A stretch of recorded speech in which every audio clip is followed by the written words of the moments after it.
First day of school, mga Mima! For today's video nga ay ito nga at maaga ako nag-prepare kanina, mga bandang 1 p.m. Nitong gamit itong aking anak dahil ang schedule nga niya nga po is pang 3 p.m. ng hapon hanggang 6 p.m. Ang schedule niya nga is pang hapon. Ayan, niready ko nga lang yung kanyang mga gamit at ito nga kanyang buhok ay inayos-ayos ko na rin. Ayan, mahilig talaga ako mag-style ng buhok mga Mi. Ayan, kayo ba? Anong puyod lang ginagawa niyo sa mga anak niyo? Ayan, pinapahaba ko nga rin yung buhok niya dyan. Siyempre guys, like mother, like daughter, charis. Dalawa nga ang estudyante ko nga mga Mi, ayan. Yung isa nga ay hindi pa nag-start ng school, ang aking daycare na anak, yung aking lalaki. Ayan nga, naglilikot nga yan dyan at buong maghapon nga siyang may topak. Alam niyo ba yun? Dahil nga gusto-gusto niya na rin mag-school pero wala pa silang schedule ng pasok.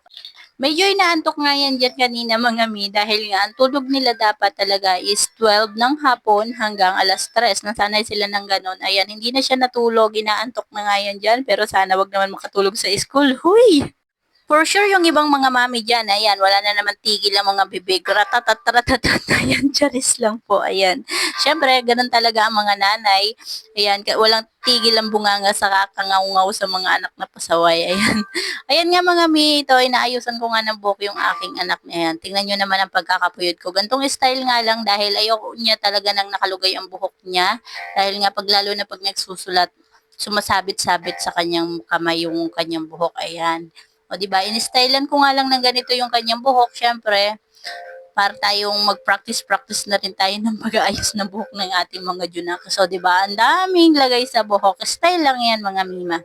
Ayan, ito na nga ang finished product ng ating pag-hairstyle dito sa aking baby girl. And then, after nyan nga, guys, ay ito nga at binihisan ko na rin siya. Ayan, malapit na siyang matapos. Pag babae talaga, marami ka pang kurikutitot dyan eh. Pero pag lalaki, susuklayan mo lang yan, suot mo lang yung damit niya, okay na. Pero pag babae, marami talaga kailangan ng maraming oras. For sure, marami na namang mga mami dyan na sobrang pagod na pagod, pero laban lang mga Mima, lalo na kung marami talaga tayong anak. Ayan.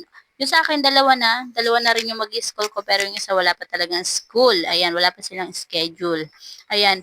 Ito nga at minimedyasan ko na nga siya dyan guys. Ayan, marunong naman na siyang magmedyas pero bet ko lang talagang asikasuhin yung anak ko na gusto ko talagang makita na hipid yung kanilang suot. O di ba? Ang sarap kaya mag-asikaso ng anak lalo na pag nakita mo yung result na pag-aasikaso mo. O di ba? At after nga nyan guys, ayan, tapos ko na nga siyang bihisan is aalis na rin kami nitong aking anak. Yun nga lang guys, pagdating namin sa paradahan, para nga sa tricycle, is wala nga kaming masakyan. O di ba lakad kami. Pero malapit lang naman siya guys, paglalakarin, mga 10 to 15 minutes lang. Ayan. And then pagdating nga namin doon is pinapila na rin sila agad. Ayan, yung aking anak yung maraming ipit. O di ba ang laki ng aking anak. Hindi yan iiyak guys dahil nga excited na siyang mag-school. Ayan, o di ba hindi na nga yan natulog ng tanghali para pag-school na nga agad. O, di ba? Ang cute ng mga bata. Ayan, excited na silang mag-school. Ayan nga, pangiti-ngiti pa siya diyan sa loob ng school at pinapauwi na nga ako. O, di ba? Gusto na nga akong niyang paalisin. Excited na yan mag-school.